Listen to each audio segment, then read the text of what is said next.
You want me to let them in? Yeah, go for it.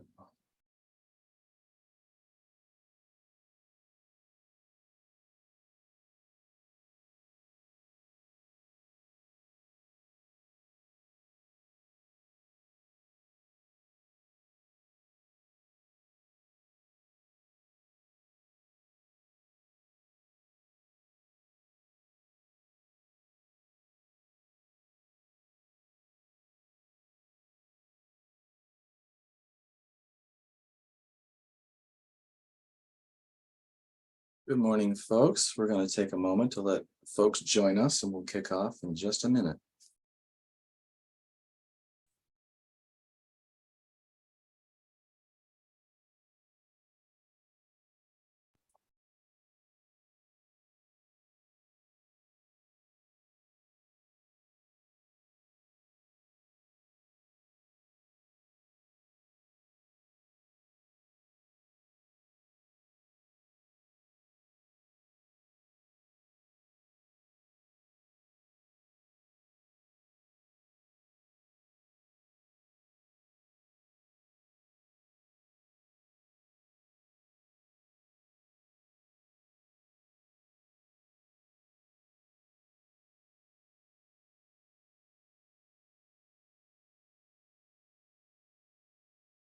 All right. Well, it is 11:01, so we will get started. Good morning and welcome to today's webinar. Learn about Maine's new Advanced Prevention Specialist Credential, application process, and manual. My name is Ryan Nealand and I help administrate the Maine Prevention Certification Board here at AdCare. Also joining us today are current and former board members, Robert Rogers, Aaron Burnett, and Kim Parent. Hit my slides here. And here's a general overview of today's webinar and what we'll be covering. Rob and Aaron will discuss the history of the Maine Prevention Certification Board. Becky and myself will cover the updated website and application process. And Kim will cover the new Advanced Prevention Specialist Credential. And then we'll pivot to a Q&A. With that, it is my pleasure to hand it over to Rob and Aaron. Good morning, everyone. Thank you for joining us today. My name is Aaron Burnett. I am the chair of the Maine Prevention Certification Board. And prior to my role as chair, I was in a role of administrator for the board in its early infancy. So I do have a lot of history with the Prevention Credentialing Board here in the state of Maine. We also have Rob, who was one of the founding members, and Becky Ireland, who was a founding member, left for a little bit and then came back to us, luckily. And then we have Kim Parent, who has been certified since the beginning of the credential as well. Very knowledgeable. We snagged her from her previous employer, and now she is a member of AdCare's team. So she is no longer a board member, but she is here to support us in today's webinar to talk about our newest advanced credential for prevention specialists in the state of Maine. So once again, thank you for being here. Folks are still trickling in, so just want to welcome the new folks. If you have any questions throughout the webinar today, we are going to save those towards the end of the webinar, where you'll be able to unmute or type your question in the chat and we will get to those. So don't be shy. Feel free to ask any questions that you have. We definitely want to make sure through this webinar today that we are answering those questions for you and supporting you. So with that, I will talk a little bit about the history of the Maine Prevention Certification Board and the process of establishing prevention credentialing in the state of Maine began at the urging of the national substance use prevention experts and trainers who were providing advisement to the state of Maine substance use prevention program staff and some of its grantees. So we are actually funded through the Maine CDC and prevention, primarily funded through that. So we luckily have still maintained that funding throughout our beginning days in June of 2015. And so the Maine CDC and the folks who started working on this credential had a rationale for establishing this certification in Maine so that we have a reciprocal credential with other states in the country and actually around the world, because it's an international credential. And so what this credential does is provide the public and current credential funders with confidence that the individuals that are conducting substance use prevention in Maine are qualified and competent to carry out their professional efforts that are in accordance with evidence-based practices.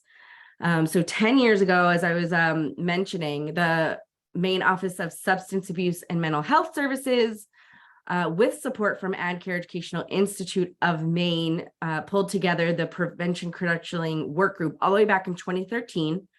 And so many name changes have happened since that time. I think it's Office of Behavioral Health now, and we're still AdCare Educational Institute of Maine though.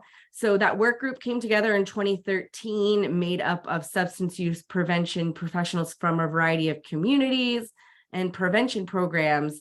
And they began researching about the prevention certification, specifically the reciprocal credential that's offered by ICNRC, which is known as the International Certification and Reciprocity Consortium. That's a long one, so I'm just going to keep calling it ICNRC. So after researching the pros and cons of the certification and the requirements involved, the process that's involved with establishing that ICNRC credential, the work group recommended the establishment of the board and the Certified Prevention Specialist credentialing process in Maine. So that's kind of how it got started. It got its legs. So previous groups had attempted this very thing on numerous occasions over the previous decade, but this work group with founding members such as Rob and Becky were successful because the members were committed and passionate. And along with the human and fiscal support that I mentioned, it was made available from the state's prevention team.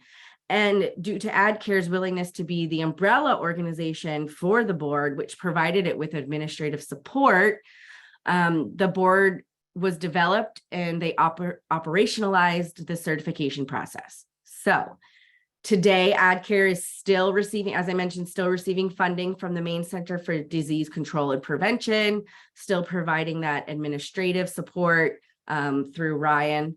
And the Maine Prevention Certification Board is what you have today.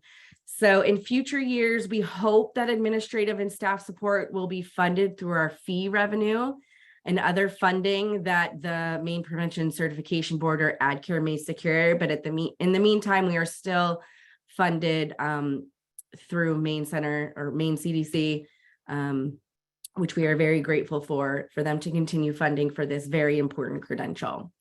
And so now I'm going to turn it over to Rob Rogers, who is going to give you a little bit more information. Ryan, if you can go to the next slide, please. So hi, everyone, Rob Rogers. As noted, I was one of the original board members and part of the work group that created the Maine Prevention Certification Board. The board recognized really early on that within Maine, we had prevention providers with decades of experience. So with that in mind, there was a brief grandfathering period that was implemented. Providers that could meet a threshold of hours worked in prevention and educational experience would be able to obtain the certification without taking the ICRC specialist exam. We know test anxiety goes in, so that was one of the benefits for people that had been in the field for a significant period of time. Along with a designated number of hours in alcohol, tobacco, and other drug training, those seeking certification had to have at a minimum the SAPS or the Substance Abuse Prevention Skills Training, which is possibly going through a name change, just as an FYI. So be paying attention for that. And they also had to have ethics in prevention. The most common SAPST equivalent. So we offer this option where if you've obtained those skills, but somewhere else, the most common one was the National Coalition Institute, sponsored by the Community Anti-Drug Coalitions of America, or CADCA. If an individual attended the full 120 hours of that Coalition Institute, that could be used in lieu of participation in the SAPST course. Then in 2016, the board approved a second equivalent, which is completion of HEA 211, which is the substance use prevention course at the University of Maine at Farmington, and now also at Presque Isle.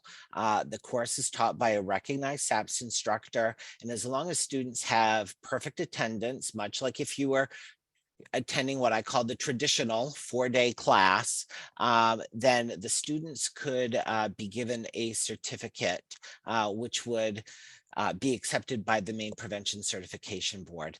This was done in an effort by board members to really try to build the prevention workforce. We were able to offer this at the university, and while giving students sort of a leg up where they could complete some of those training requirements before they even graduated college, it was also introducing the concept of doing evidence-based prevention work to college students who maybe had never really thought of prevention as a career. The board also recognized that a provisional certification was needed to allow time for new prevention providers to learn the foundations of prevention and acquire work experience. The 2-year provisional certification is granted with the understanding that an individual must complete the SAPST or SAPST equivalent and ethics and prevention in the first year of certification. In June of 2015, the board became certified by the ICNRC and officially started the certification process. And around late September, early October in 2015 is when we had our first group of certified prevention specialists issued their certificates. So that's some of the history. And at this point, I'm going to turn it back over to Ryan. Thanks, Rob. All right, so the board and various subcommittees have been working hard on the back end to update some things. We've got a lot of feedback from the field about some challenges navigating some of our forms and such. So the website has been updated and streamlined. This includes lots of information for Maine's prevention workforce. The tabs feature drop downs ranging from more information and links to assist folks who may be inquiring about the field to information for those who are submitting for the new advanced prevention specialist credential. So if you ever have any questions, there's a contact tab on the right of the website. You can see there, and you can email us anytime. We're happy to help you walk you through any of the new stuff that you may need help with, or if you just have any questions, we're here to help you out.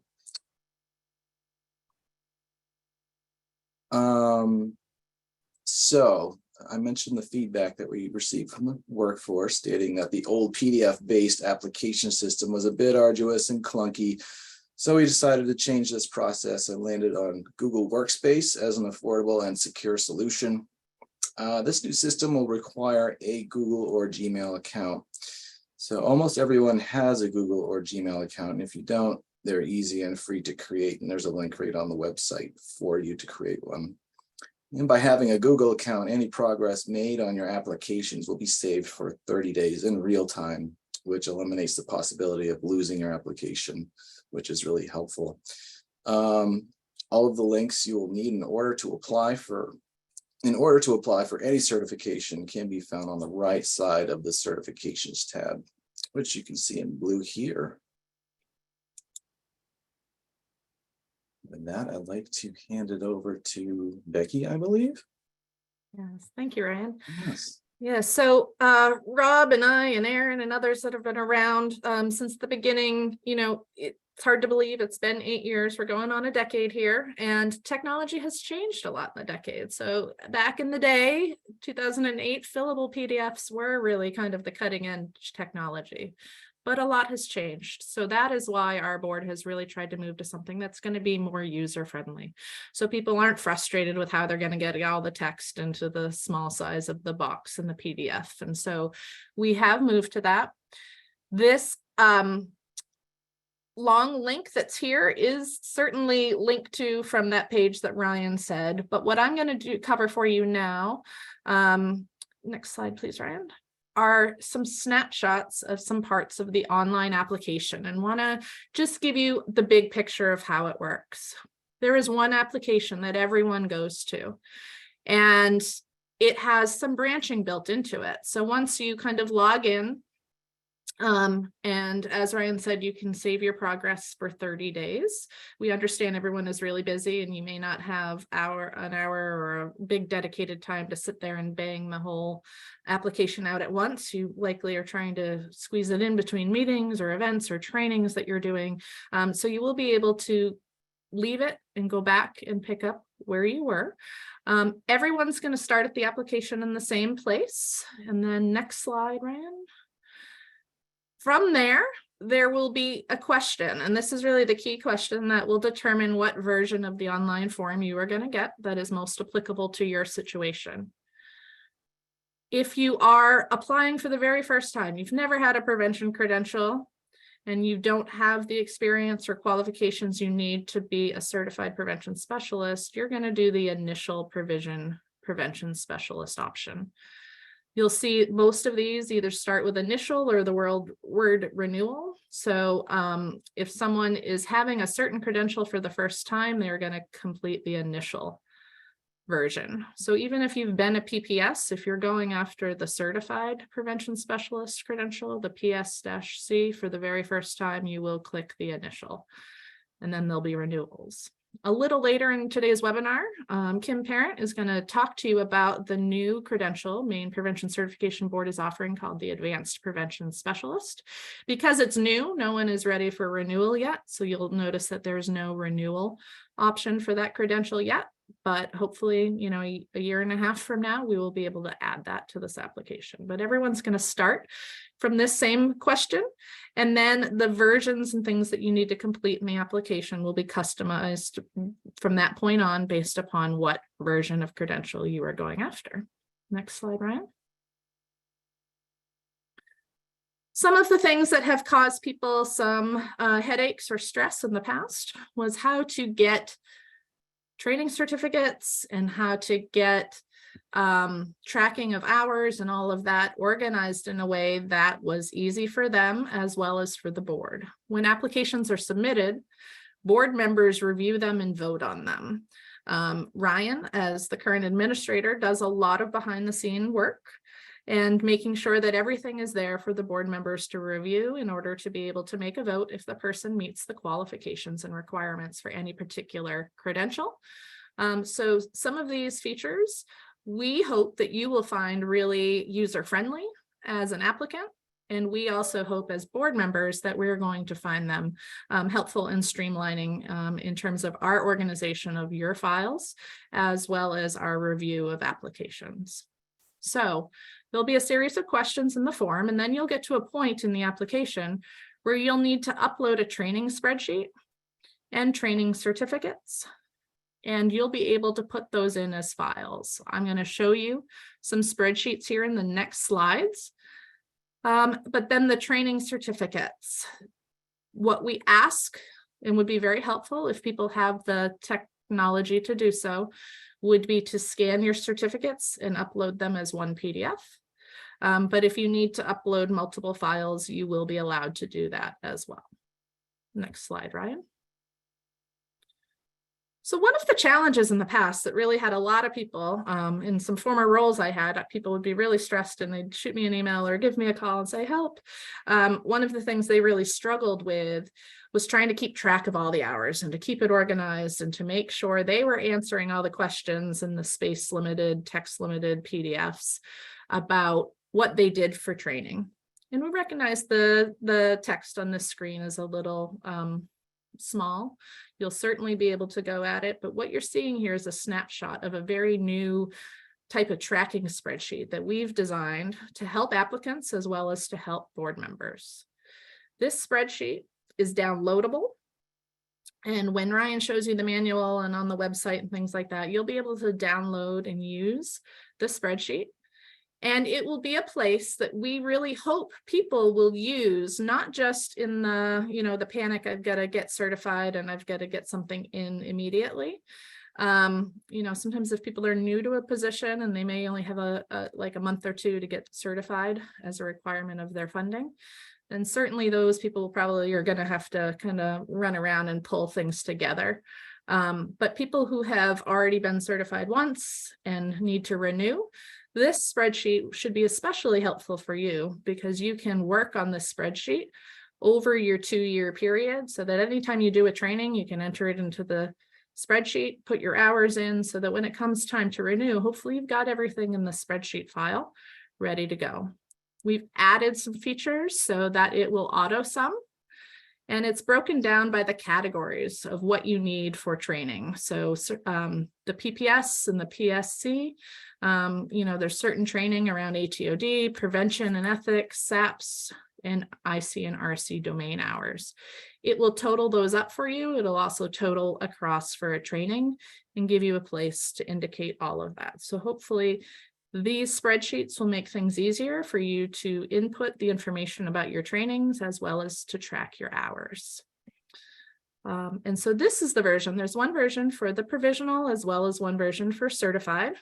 And for the new advanced prevention specialist, it has its own version. Next slide, please. So if you are going for the PSA, and I will share a whole lot more information for you on that. But when you go for the PSA, just recognize that there will be some different information that you need to do and that there are distinct versions. And again, it's really the aim of this is to help you organize the information and auto sum. Ryan, as your administrator, is available to provide support. But hopefully, some of the calls that he used to get, the most panicked calls were a lot around tracking the hours and what needs to be completed and how they were going to squeeze that into the PDF. So hopefully this really is a user-friendly addition. That's the aim of it. And where it is new, we welcome feedback and experiences to that. There's a subcommittee of us that are supporting Ryan. And anytime you do something new, you may run into some snags. So if you are experiencing anything, please contact the Prevention Certification Board and we'll certainly help you work through those. But again, can't stress enough, we really hope that people will take these spreadsheets, save them and work on them so that as you do training, you are inputting it so that when it comes time for you to reapply, at least that part of doing an application, which can be stressful and time consuming, will hopefully already be done for you. Next slide, Ryan. Oh, here's the PSA version. Okay, thank you. Next slide. All right. One other key element of the application, the Maine Prevention Certification Board requires, in large part, because as Erin mentioned, we have reciprocity with other states. And so part of the IC and RC expectation is that people who are certified by states as prevention specialists will read and sign off on a code of ethics. And so for the new online application, what we have is we've got the ethics link to the application. And then to avoid people having to print, sign, scan, submit applications, which was another area I know some people were struggling with, especially if they are working on the road or working remotely and may not have access to scanners and stuff. We have adopted an electronic signature for the ethics code as well as for the application, where when you sign, type in your name and type in the date, that is your electronic signature, saying that you have read the code of ethics and have are agreeing to abide by it as part of your certification. Next slide, please. With an online application, we just wanted to let people know that online payment is something that is built in, and AdCare has a great system for you being able to pay any certification fees electronically. It's part of that website that Ryan was showing you earlier, the Maine Prevention Certification.org website. And if you'll notice in the ribbon, there's a payment tab. When you click on that, this is the page you're going to see. And it lists the fees. It gets cut off. There's some more below. The fees are based upon what level of certification you're going for. There are some late fees. We really, really encourage people to not wait until the last minute to complete any kind of recertification. We are a volunteer working board, meaning that we are not people that get paid to be certification board members. We've got jobs, we've got other things we're juggling. And because of the time and logistical pieces of getting Ryan as the administrator to review and organize applications and get them prepared for board members to review, we really need people to get their applications in at least 14 days before board meetings. And the board meets once a month. So we really are asking the field to not wait until the last minute, especially since for many people, certification's a requirement of their funding or position. Really, set something up in your calendar, do something for yourself so that you'll remember, let's say 60 days before your expiration, that it's time to work on and get your application in, so that we can get the application in at least a couple weeks before the board meeting, so that people have time to review it and the board can vote on it at the next meeting. So we really hope and ask the field to make sure you're not waiting to the last minute to get your applications in. And hopefully this online application system and online payment system will be helpful to you in terms of being able to efficiently and quickly get your applications in. But that would just be really helpful for us as a board, so that if anyone is required to have it for their employment, there are no lapses in that. And I believe that is it for me. I'm going to pass it back on to Ryan, who's going to talk about a manual that he's worked really hard on updating. Thank you, Becky. Yes, we have a subcommittee that helped take care of this as well. So the manual has been updated for the first time since 2018, and it's a little more user-friendly now. The table of contents features clickable items, which will take you to the section of the manual you would like to review. So it's easier to navigate in that aspect. Within the manual, you'll find things such as thorough overviews of the board and the purpose of certification, fees, certification requirements for all three credentials, reciprocity, the prevention performance domains, prevention ethics, and much more, including a handy checklist tool to help ensure your materials are ready for submission. And just not to go too far astray from what we're covering, we really want to invite you to check out the website and all of its other tools and information. You'll be able to find useful things such as the Maine Prevention Calendar, which is managed by 11 Maine prevention organizations in order to keep a centralized space for events with which the workforce can browse for training opportunities and organizations to use so events aren't happening simultaneously. There's also an employment opportunities and prevention tab, which features current prevention employment jobs throughout the state. Also, as a note, I don't have any way of really finding these. So if you are aware of jobs that are happening throughout the state, please send them my way and I'll plug them into the calendar. You can also find things like the Maine Prevention Specialist Onboarding Toolkit developed by the New England PTTC and the Maine Prevention Workforce Development Work Group, which is great for your new people that you have just hired, and as well as downloadable prevention internship flyers created by the Maine CDC, which provide information for college students, college and university staff, and community organizations discussing the benefits of an internship through each of these lenses. And with that, I'd love to hand it over to Kim. You're on. need to unmute. Hi, everyone. I'm Kim Perrin. I'm the former project lead for the Power Prevention Grant in Aroostook County, and now I'm the training and technical supervisor at AdCare. So I basically run the Cert program for the state of Maine. I help Ryan with the board, and then I help my other coworkers with trainings and webinars that they have. So I was a member of the board while I was at Power Prevention, and then when I came to AdCare, I became a non-voting member of the board. And while I was on the board, you have seen that we've had credentialing in Maine since 2015. A lot of people were able to get into the grandfathering period or wrote the exam shortly after that to become certified prevention specialists. And so a bunch of us have had to renew our PSC numerous times. And we were wondering as a board, what our next steps, like what else could we offer here in the state of Maine? We knew that other states had advanced prevention credentialing, and we wondered if this is something that we wanted for the state of Maine. So we created a subcommittee, and that subcommittee's goal was to see, do we need advanced credentialing in Maine, and how are we going to do that? So we met and we came up with logic models and have reasons, which I'll talk about in a little bit, about why we decided to go with the PSA. We created these logic models, shared them with Maine CDC, got support from Maine CDC to advanced with the advanced credentialing. And we looked at other states and what they were doing. So what were our requirements going to be in Maine? So we set ourselves a goal of 2 years to be able to roll this out. So the committee started about 2 years ago, and we're happy to be having this webinar today, being able to offer the PSA. So why PSA?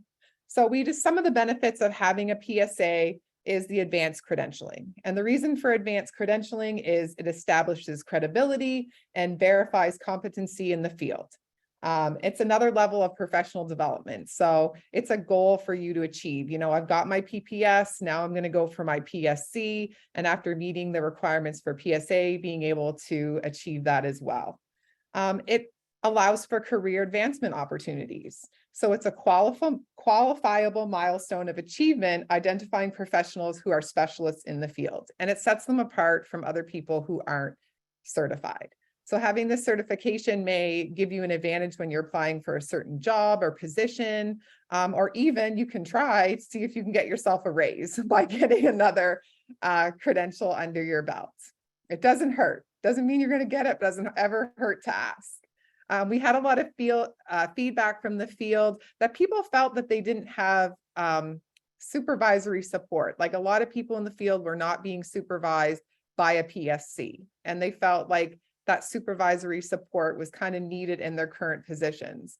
So what sets the PSA apart, from the PSC is that management training aspect, which we're going to talk about. So having somebody with that management training experience, we thought would help with retention in the field, and allow for mentorship opportunities, and that hopefully at some point PPSs and PSCs may have a PSA that would supervise them. So that was kind of a goal that we were working towards.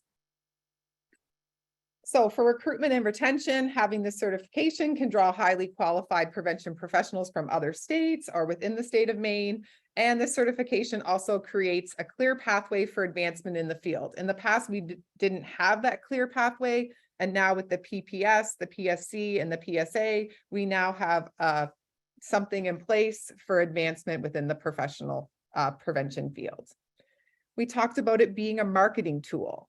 So it's a marketing tool for both career mobility, for professionals who are looking for employment or advancement within the field, and then it becomes a marketing tool for your agency when promoting the services to the public, that we have highly trained professionals that are doing this work in the community. And the other thing I wanted to make clear is this is not mandatory. So at this point, you don't have to do it. If it's not being required under your grants to have a PSA, but if it's something that you want to do to advance yourself and kind of set yourself apart from others, it would be beneficiary for you to do. So Ryan, do you want to advance the slide? So now I'm going to talk about what are the PSA requirements. So the first requirement is you need to have 8,000 hours as a certified prevention specialist. So you need to get your PSC first. And as a PSC, you'll have 8,000 hours in the field, and that will be part of the qualification. And so you'll also have to have these hours verified by a supervisor, just like we do for the PSC. You need to have 6 hours of advanced ethics, and this has to happen within 24-month period. 24 hours of alcohol, tobacco, and other drug training within 24-month period. 18 hours of IC and RC prevention domain and task relevant management training within 10 years. And then 6 hours of cultural equity and inclusion training within 24 months. And you also have to sign the code of ethics, just like you do every time that you are applying for one of the credentialing things. And so if you're wondering like, oh my gosh, how am I going to get these 18 hours of management training? How am I going to get these 6 hours of cultural equity and inclusion training? Well, as we were working on this PSA requirement, we also have had opportunities through AdCare and New England PTTC and other PTTCs throughout the country to have trainings. So we've had these management trainings. Rob teaches one of them. We've had other trainers. So you will have an opportunity to get this training if this is something that you want to work on. And if you ever have any questions about where you can go for training, you can reach out to us and we will help you find what you're looking for. So Ryan, do you want to advance the slide? So other considerations when you're applying for your PSA. So just like the PSC, only a certain amount of your hours can be undocumented. So for PSA, that's going to be 8 hours of your training. And so if you don't have certificates for something and you've done a training, there's a separate Google link that you'll have to fill out to do those undocumented hours. And then documented training is defined as formal, structured instruction in the form of workshops, webinars, seminars, institutes, in-services, college and university credit courses, and Maine Prevention Certification Board approved trainings, just like the PPS and the PSC.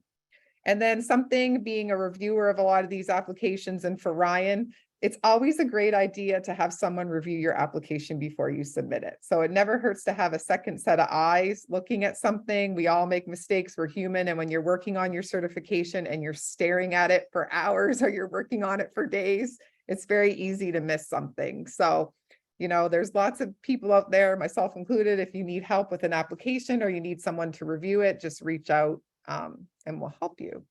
And the cost for the PSA is $150 for the initial, just like the PSC is.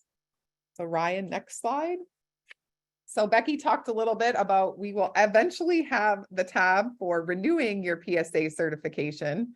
But if you're wondering what the requirements for recertification will be, it's 40 hours of documented training, 3 hours of prevention ethics, 6 hours of IC and RC prevention domain task relevant management training, and a recommitment to the code of ethics. And your recertification will need to be completed every 2 years, and the recertification cost is $75. And so that's all I have right now for PSA, and we'll be happy to answer any of the questions that you guys have. So Kim, there was one in the chat when you were talking. Corey raised the question of 8,000 hours as a PSC. What if you are the director and there's no supervisor for you? Okay, so we talked a little bit about this before the meeting. So some people have a board of directors. So you could have somebody from your board sign off on your supervisory hours, or a lot of us have people that oversee our grants. So if you have like a grant supervisor, you're a DFC, or you're an MPN, then you have somebody above you that you do reporting to about what you're doing. So that person would be eligible to sign off on your hours as well.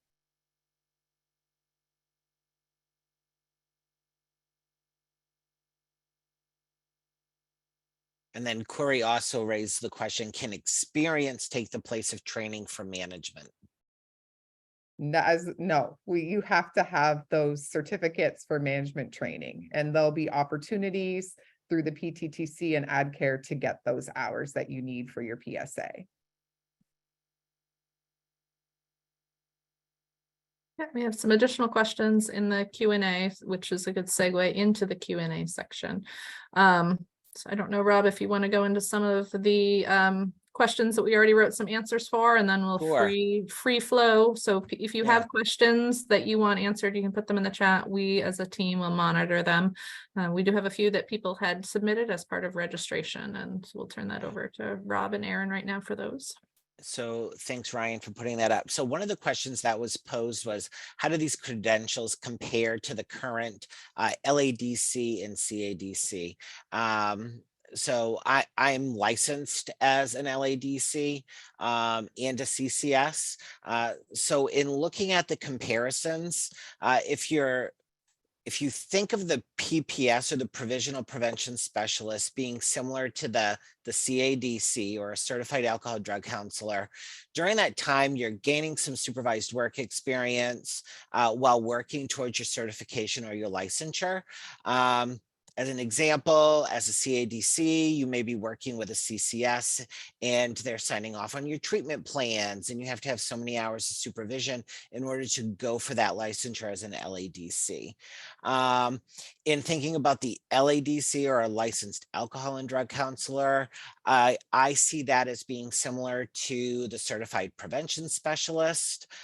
You sort of mastered some of those skills. As an LADC, you could practice independently. And then the new PSA certification would be comparable to the CCS certification, which is a certified clinical supervisor. So hopefully that's helpful. And Aaron is actually going to take the next two questions. I just want to clarify something Rob just said. Yeah. So the PSA, the Advanced Prevention Specialist, does not mean you have to be a supervisor in order to go for it. So just want to make that very clear, that is probably a distinction between that and the CCS. Absolutely. Is you do not have to supervise anyone to qualify for the PSA. All right, thank you. And another question that came through during the registration process: how do we collect all our training hours, properly log and categorize them, and submit for certified prevention specialist credentials? So we already went over that through today's webinar. We have the tracking spreadsheet for you, and it is recommended that you keep copies of all of the training certificates that you receive. Some agencies may keep them in personnel files, but really it's up to you as the professional to keep a copy of those and maintain them. And then that way you will be able to submit them with your applications. And another thing I just wanted to add that isn't on the text of this answer is that there are some agencies and organizations that will put a fee onto any additional certificate that they provide to you. So usually you get that first initial certificate of completion as part of your training and whatever fee there might have been. So keep that if you can. If you happen to lose it, just know that some organizations may charge you a fee to send you another one. Not all do, just something to keep in mind. And another thing about the certificates that are provided through at least like AdCare and the PTTC here in New England, we make sure that we put what domains that training might fall under for the ICNRC prevention performance domains. So you don't have a question as to where you might put that in your tracking spreadsheet. So we try very hard to make sure that before we put on an event, those domains are listed for you on the registration site and or on your certificate of completion. So we're doing our very best to make it as easy as possible for you to maintain your certificates and that tracking spreadsheet. And Aaron, just quickly, there had been a question in the chat, which I know Rob just answered, but just want to say verbally so people understand. So the spreadsheet, the tracking spreadsheet for the hours is a Google spreadsheet that you can make a copy and put it into your Google Drive or a Google account if you have that. You can also download it as an Excel. So you could download it as an Excel and keep it on your own device. The advantage of keeping it in a Google account is as long as you can log into that Google account, you'll never lose it. And so just something for you to think about in that regard. But if you're more comfortable saving it downloading it and saving it as Excel. That is how you would do it. Someone had asked if it, if it only saves for 30 days. No, because it's the application that only keeps the information in there for 30 days. Thank you, Becky, for adding that. And then also another thing about this answer for this question is that we do have a pre-approval process for trainings that organizations can submit for, so that way they are guaranteed that their training will be approved by the board. So if that's the case, those training organizations will have that pre-approval sentence on their certificates that guarantees that we will accept it as your education and training requirements. Next question, Ryan, please. And can licenses or credentials be transferred from state to state?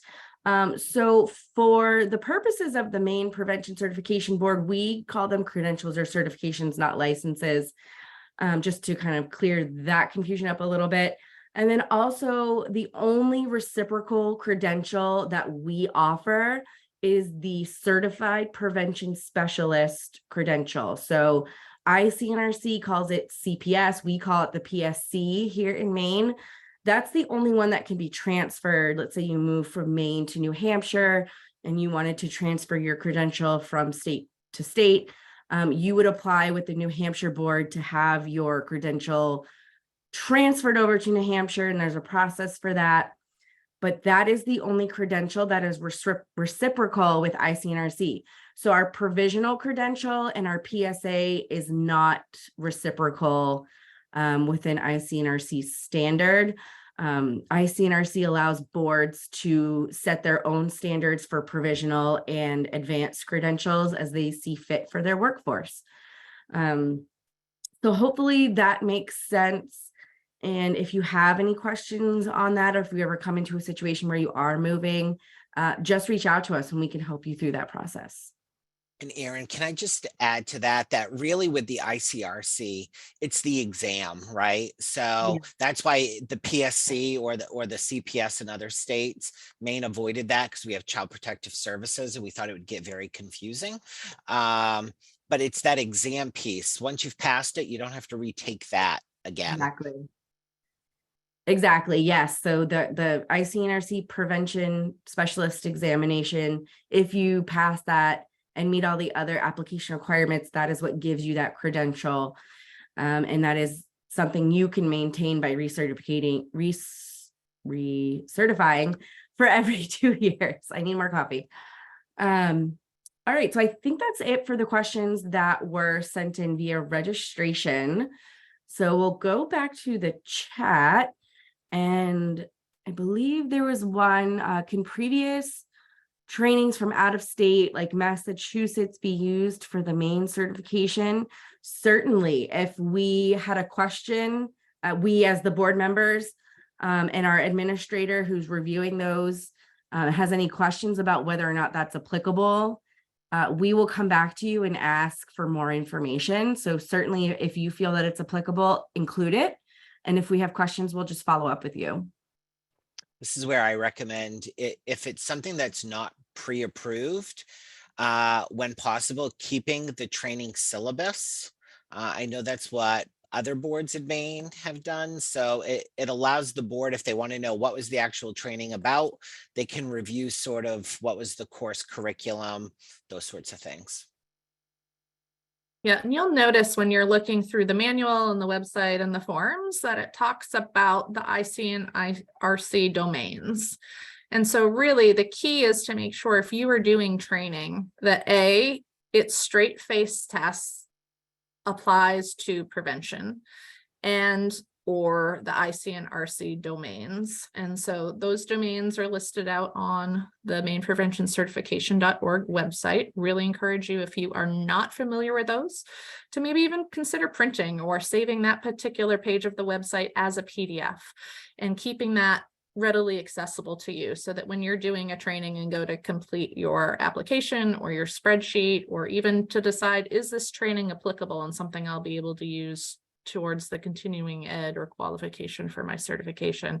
It really comes down to being able to make that straight face connection to the IC and RC domains and prevention work. And so, if there's ever questions, there's a lot of us in the field who would be happy to talk with you about that. But those IC and RC domains are something that really I encourage people, and have encouraged for a long time, people to print that out. And think about, those are what the IC and RC has taken a look at the prevention work and said that those are the skills and competencies and task areas that preventionists need to work on. And so really making sure you look at those and you're familiar with them and you refer back to them when you're thinking about what your training hours are and how they tie back to the requirements of credentialing. All right, thank you, Becky.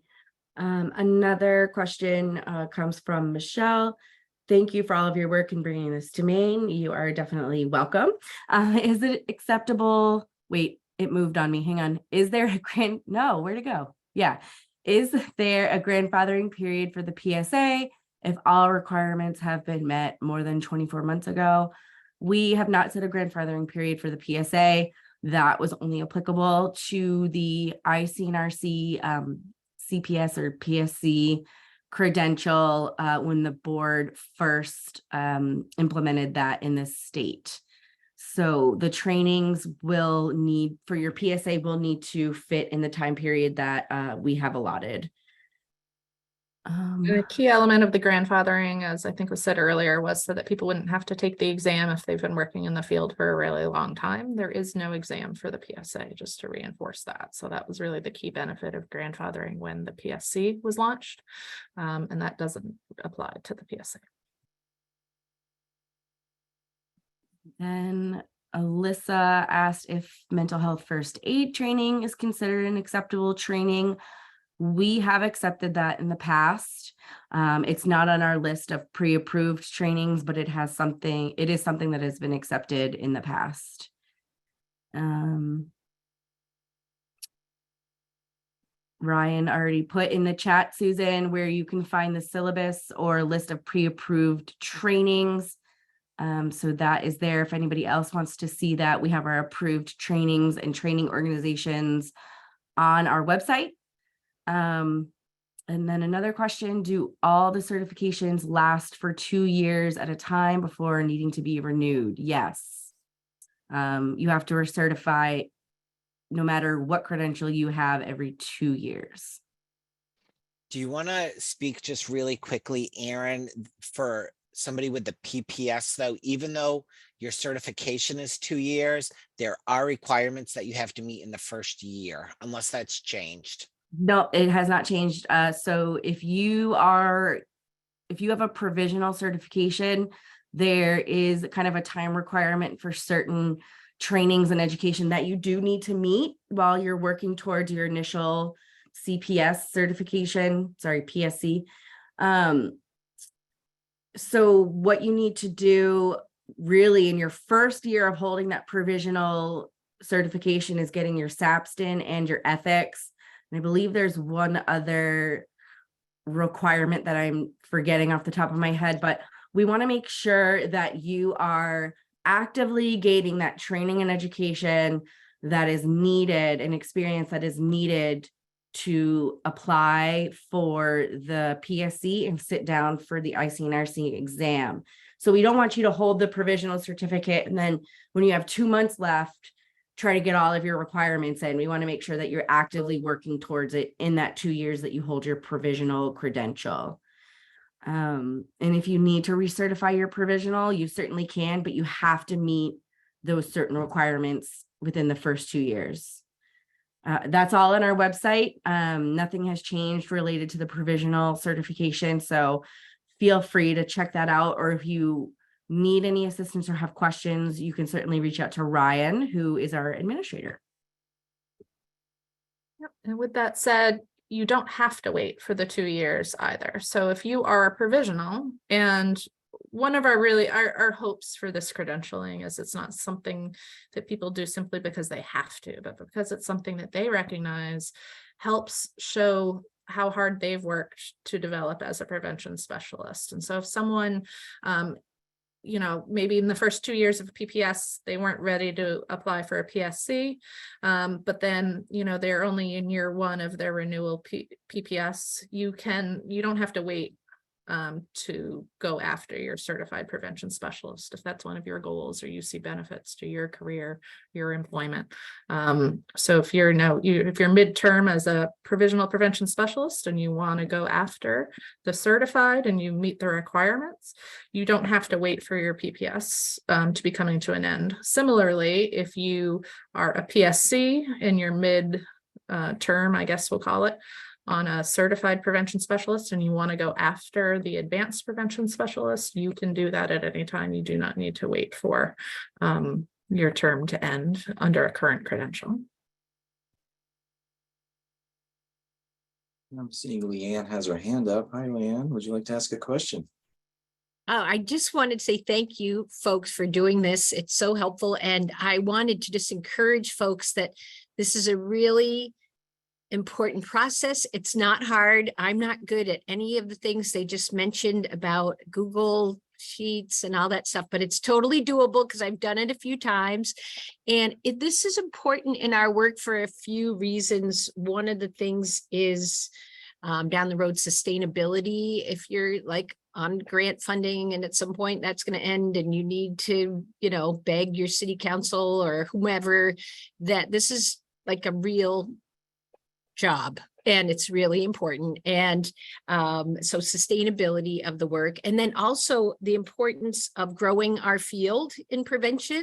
And I got to see Rob teach the SAPs at UMF 100 years ago now, but just to think like this is a career path that is awesome, and that people having credential is a big part of that. And then also the importance of just keeping up with the latest stuff. And so, you've all probably had to, like, when people say substance abuse or, you're awkwardly correcting folks, or I had a guy come that wanted to do a 57 slide PowerPoint on the dangers of, kind of the one pill can kill, and he wanted to do it for the whole high school. And so kind of saying, hey friend, no, and here's the cool tool that's called what works and what doesn't work in prevention. And so it gives you clout, I guess, with the whole continuing prevention through recovery, when you're part of those bigger groups, that you do know what you're talking about and that you are staying up to date with the latest trends and best practices. So it's very much worth doing, and it's very doable. Even if it sounds like overwhelming, it's not. It's totally doable. And I just want to thank you all for doing this training. Thanks, Leanne. All right, so I don't see any other questions in the chat unless I've missed something. Feel free to unmute if you have any lingering questions, thoughts, comments. We have a few minutes left that we can answer those for you. Is the chat conversation going to be available, viewable in the recording? I do believe you can see the chat through the recording. If not, we can just make a transcript of it and have it on the website along with the recording.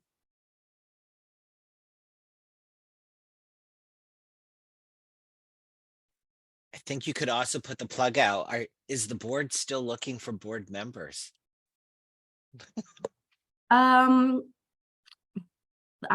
We are always accepting applications, I should say. Ryan might be able to answer this question better, as we are onboarding some new folks tomorrow. I don't know if all of our seats, well, we are trying to fill them. I don't know if they've all been accepted. So Ryan, do you want to take that over?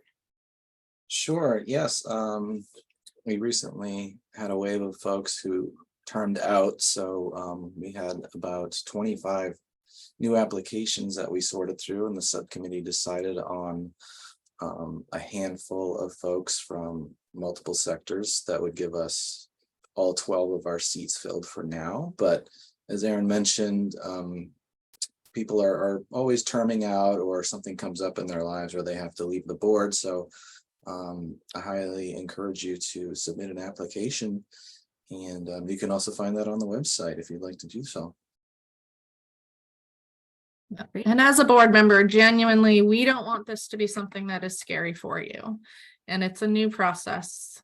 And so if you're feeling overwhelmed by it, Ryan is there as the key administrator and the main point of contact, but he also can lean on us as board members if someone's struggling. We want to be there. We want to set you up for success. We don't want this to be something that is a major source of anxiety in your life. So if you're struggling with the technology or understanding of this stuff, speak up, reach out. We want to set people up for success. And one of the things I love about working in prevention is we support each other and we want to see each other succeed and help each other. So just reach out if any of this is overwhelming, or if you have questions, we are here for you. Yes, absolutely. Ryan just put a link to a quick little survey for you to fill out just so we know how we're doing, if you have any feedback for us. But with that, I just want to say thank you everyone for joining us. As Becky said, we're here to support you through any credential you want to obtain for the prevention field. So please reach out. Thank you to Ryan for all of your hard work getting this webinar together, and for all of the work you did on updating things, in addition to Becky and Andrea's not on here, but Andrea Sanet Gove helped us a lot on the subcommittee. Thank you, Rob, for your work. I know you're not on the board anymore, but you're still helping us, which we definitely appreciate. So thank you, everyone. I will leave it at that. Have a great Wednesday. And if you need any assistance, we are just an email away. Have a great day.